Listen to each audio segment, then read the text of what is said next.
কথা দিয়ে কথা রেখেছেন নাজমুল হোসেন শান্ত। বাংলাদেশ দলের টেস্ট অধিনায়ক সিলেটে কথা দিয়েছিলেন মুশফিকের শততম টেস্টটা একসাথে উদযাপন করবেন এবং তাকে জয় উপহার দিবেন, এবং সেটা দিয়েছে বাংলাদেশ দল আয়ারল্যান্ডকে 217 রানের ব্যবধানে পরাজিত করেছে।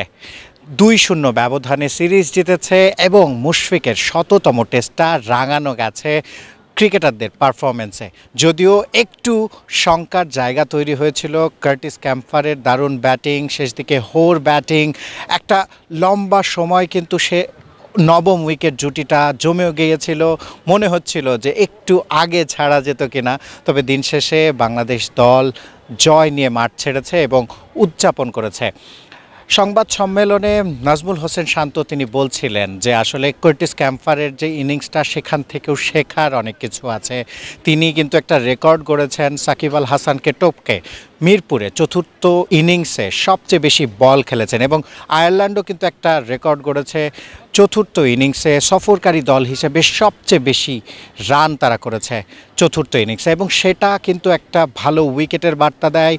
নাজমুল হোসেন শান্ত প্রশংসা করেছেন মিরপুরের এই উইকেট, যেটা পঞ্চম দিন পর্যন্ত একটা ভালো স্পোর্টিং উইকেট ছিল, দারুণ একটা উইকেট। নিঃসন্দেহে এরকম উইকেটেই তারা খেলতে চান। নাজমুল হোসেন শান্ত দলের সেরা পারফর্মার বলেছেন মেহেদী হাসান মিরাজকে।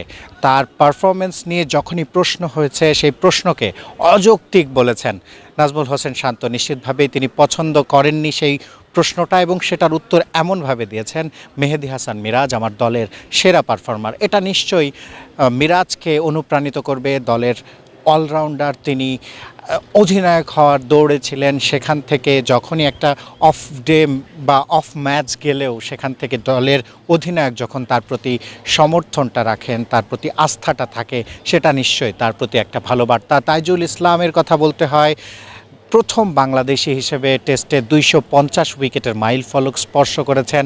তাকে তুলনা করা হয় সাকিব আল হাসানের সাথে, যদিও বাঁহাতি স্পিনারদের মধ্যে সবচেয়ে দ্রুততম সময়ে 250 উইকেট দখল করেছেন তিনি, এবং সেটা রঙ্গনা হেরাতের সঙ্গে যৌথভাবে 57 টেস্টে। তাকে প্রশংসা করে সাকিব আল হাসান কিন্তু সোশ্যাল মিডিয়াতে লিখেছেন যে 400 উইকেটের মাইল ফলকেও স্পর্শ করবেন একদিন তাইজুল ইসলাম অবশ্য কোনো গণ্ডিতে নিজেকে বাঁধতে চান না, তিনি এগিয়ে যেতে চান, খেলে যেতে চান এবং উইকেট নিয়ে যেতে চান।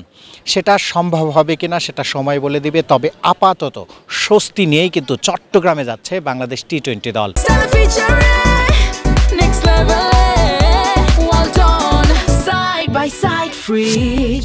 টেস্ট সিরিজটা 2-0 জেতা গেছে। যেমনটা বলছিলাম, কথা দিয়ে কথা রেখেছেন নাজমুল হোসেন শান্ত। এখন কথা রাখার পালা লিটন কুমার দাসের। তিনি কি টি-20টা জেতাতে পারবেন? খর্বশক্তির আয়ারল্যান্ডকে হারিয়ে দিতে পারবেন? নিশ্চয়ই সেই প্রত্যাশাটাই করে ভক্তরা। শিহাব হাসান খান, ক্রিকেট 97, মিরপুর, ঢাকা।